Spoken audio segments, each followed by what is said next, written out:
Hola, muy buenos días, amados en Jesucristo. Espero que estéis bien y espero que tengáis una buena semana. Y bien, como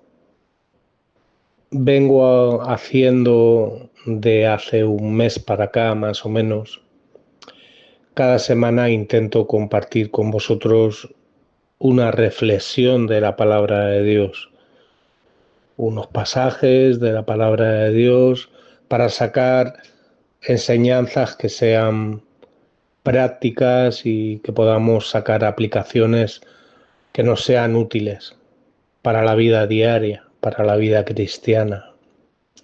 Entonces, en esta mañana quería compartir con vosotros pues un pensamiento que se encuentra en la palabra de Dios, una enseñanza práctica que se encuentra en las Escrituras, en lo que llamamos la Biblia. Y concretamente quiero empezar después del acontecimiento de cuando Jesús sana al paralítico de Betesda y los judíos, sobre todo los fariseos, los escribas, empiezan a confrontarle y empiezan a cuestionar que por qué había sanado en un día de reposo, que quién era él para hacer esas cosas, ¿no?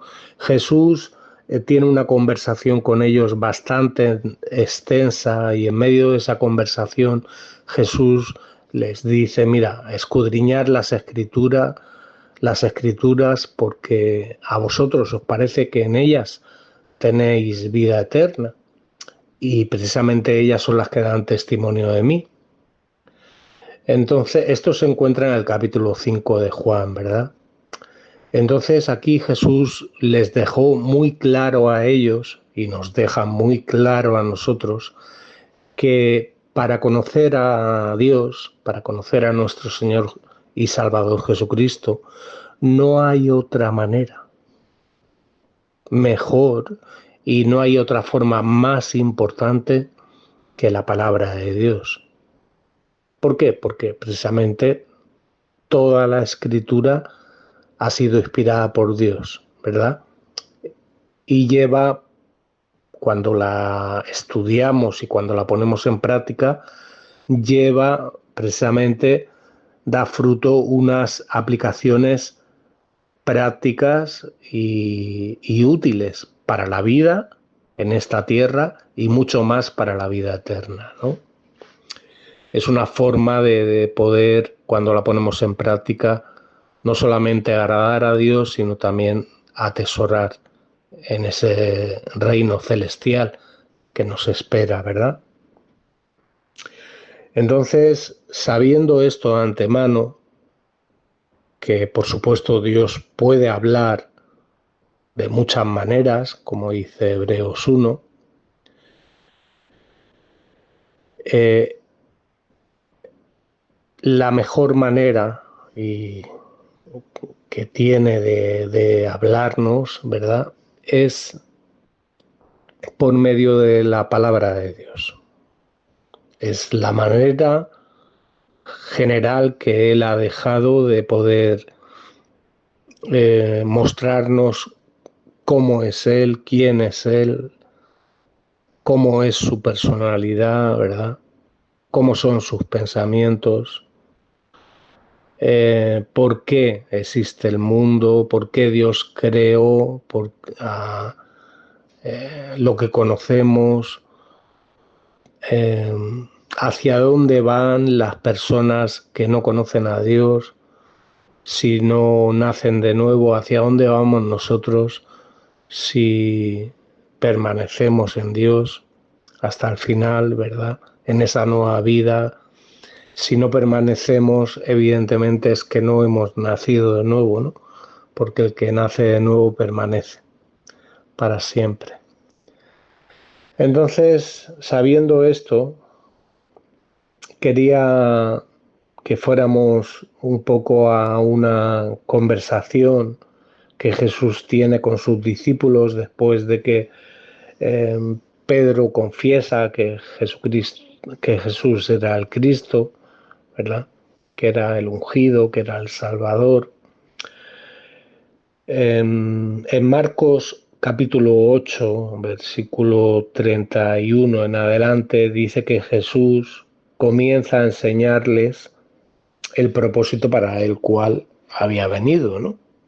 O sea, el propósito más importante para él, para que él viniera, ¿no?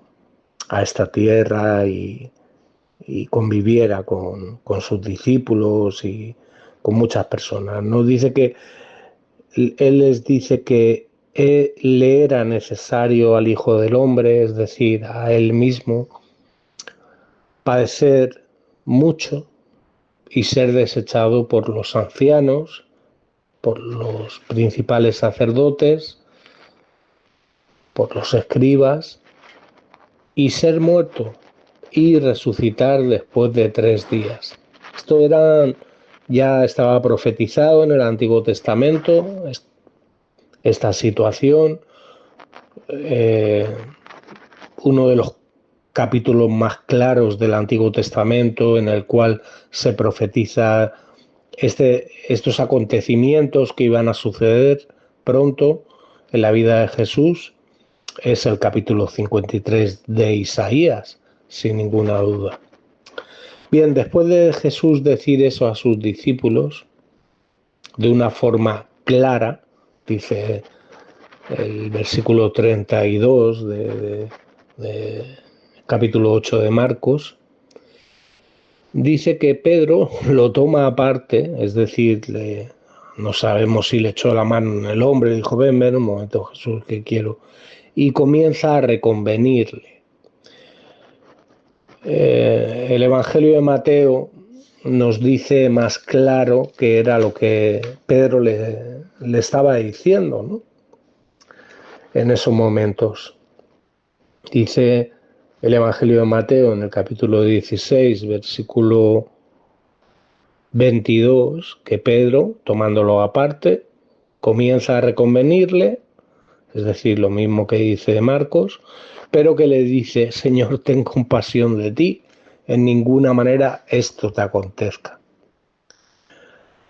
Fijaos, y esto que Pedro le dijo a Jesús es lo que nuestra naturaleza caída nos dice a nosotros mismos, y hay personas que con buena o mala intención, eso Dios lo sabe, hay hermanos que con buena o con mala intención, cuando un cristiano quiere sufrir por causa del Evangelio, cuando un cristiano quiere pagar el precio de lo que significa ser un discípulo, cuando un cristiano quiere negarse a sí mismo por amor a Dios y por obediencia a Dios, hay hermanos y hermanas en Cristo, y digo hermanos y hermanas, algunos de ellos o de ellas, entre comillas, que dicen la misma cosa, nos dicen la misma cosa al oído. Ya no solo nos lo dice nuestra propia naturaleza caída, también hay personas dentro de la iglesia que nos dicen eso. Ay, pobrecito, ay, no hace falta, no hace falta que te niegues tanto. Ay, no pasa nada, no importa si vives como quieras, si cedes un poco a la tentación, si caes, si... Ay, no pasa nada, por favor, no hace falta que sufras tanto por causa del Evangelio. No hace falta que seas tan radical, porque ser tan radical te puede llevar a la intolerancia. Hay que tolerar, hermano, hermana. No hay que ser tan dogmático con tu vida cristiana. Pero fijaos lo que Jesús le dice a Pedro. Dice que Cristo, volviéndose, en el Evangelio de Marcos 8, versículo 33 dice que él, volviéndose y mirando a sus discípulos, reprende a Pedro. Es decir, Pedro lo toma aparte y le empieza a decir: no te conviene, ay, por favor, es que esto no te acontezca, no hace falta que sufras tanto. Y Jesús lo encara delante de todos, porque él quería dejar una enseñanza no solo a Pedro, sino también a sus discípulos. Y le dice: quítate delante de mí, Satanás, porque no pones tu mira en las cosas de Dios, sino en las de los hombres. Los hombres y las mujeres, por naturaleza, no queremos sufrir. Y de hecho, parece una necedad pensar que un cristiano o una cristiana tenga que sufrir. Con una mentalidad mundana, con una mentalidad humanista, parece necio pensar que un cristiano o una cristiana tiene que sufrir por causa de la obediencia a Dios, por causa del amor a Dios. Parece necio que un cristiano o una cristiana tenga que tomar su cruz. Eso era para los cristianos de antes. Pero Jesús no se estaba refiriendo, hermano y hermana, que tú tengas que negarte a placeres o que negarte a placeres mundanos, me refiero, a placeres que son pecaminosos, me estoy refiriendo. No hace falta fulano o fulanita que tú sufras tanto. Ya Cristo ya pagó el precio por ti. Ya no hace falta que tomes tu cruz. Pero sin embargo, fijaos, Jesús reprende a Pedro delante de todos y le dice: quítate delante de mí, Satanás, porque estás poniendo tu mirada en las cosas de los hombres y no en las cosas de Dios. Y entonces, llamando a la gente que estaba siguiendo a Jesús y a sus discípulos, les dice: si alguno quiere venir en pos de mí, niéguese a sí mismo, tome su cruz y sígame.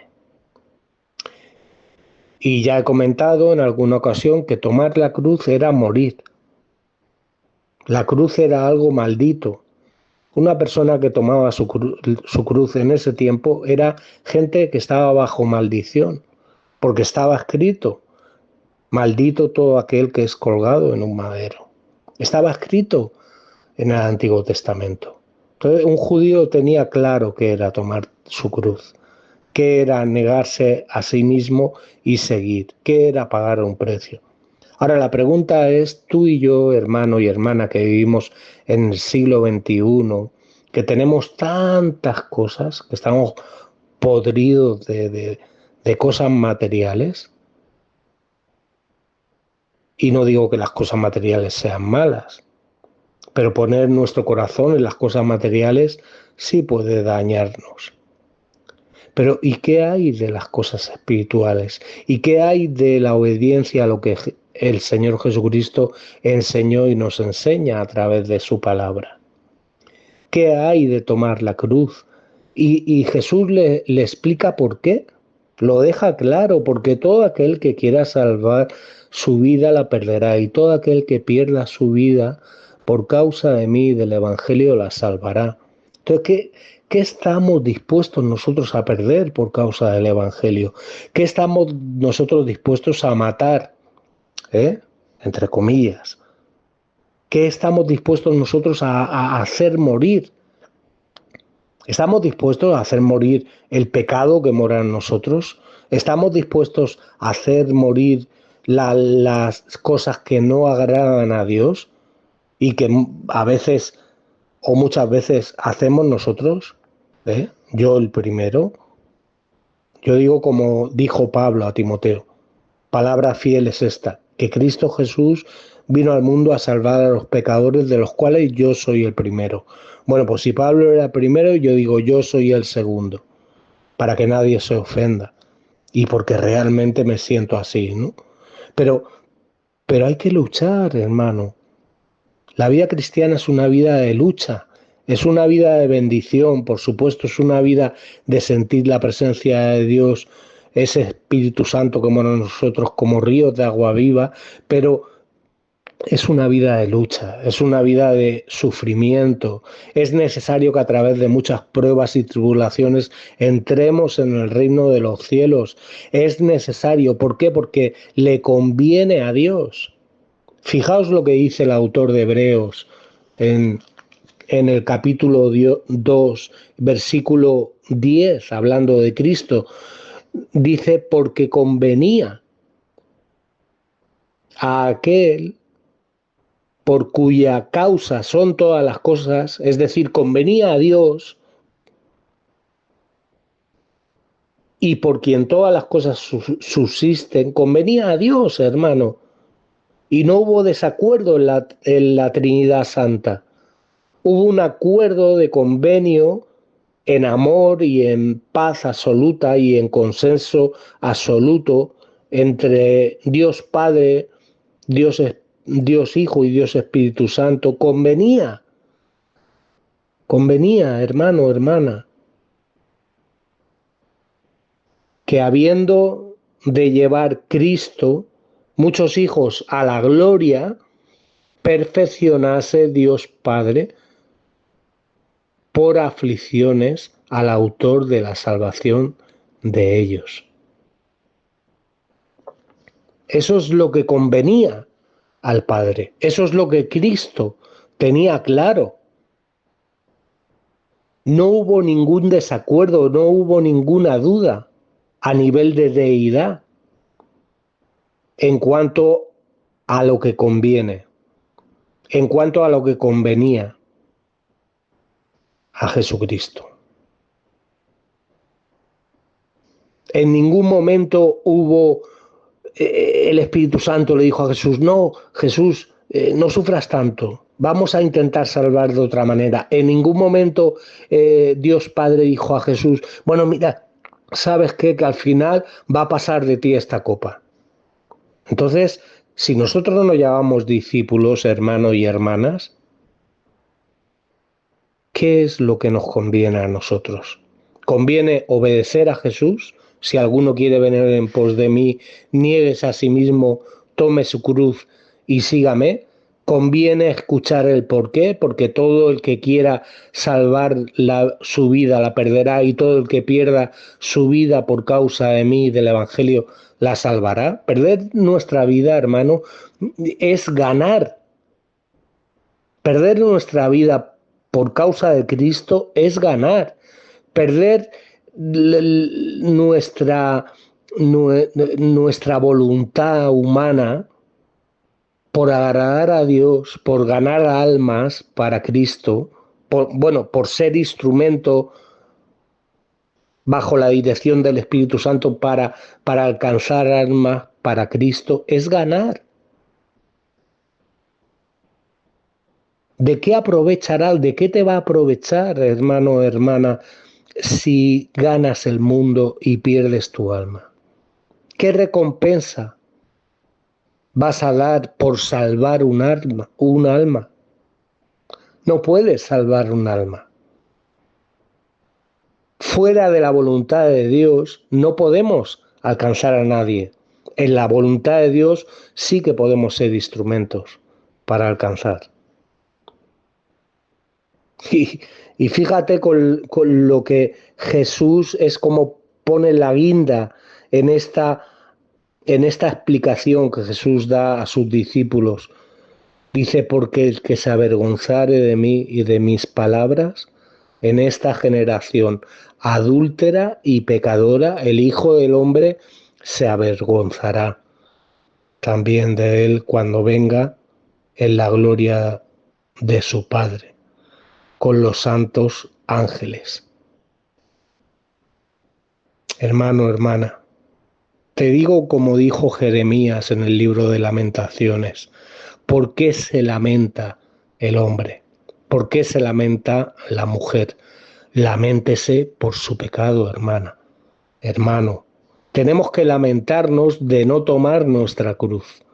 Tenemos que lamentarnos de no seguir a Jesús con nuestros hechos. Tenemos que lamentarnos de no poner nuestra mirada en Jesús. tenemos que escudriñar las Escrituras.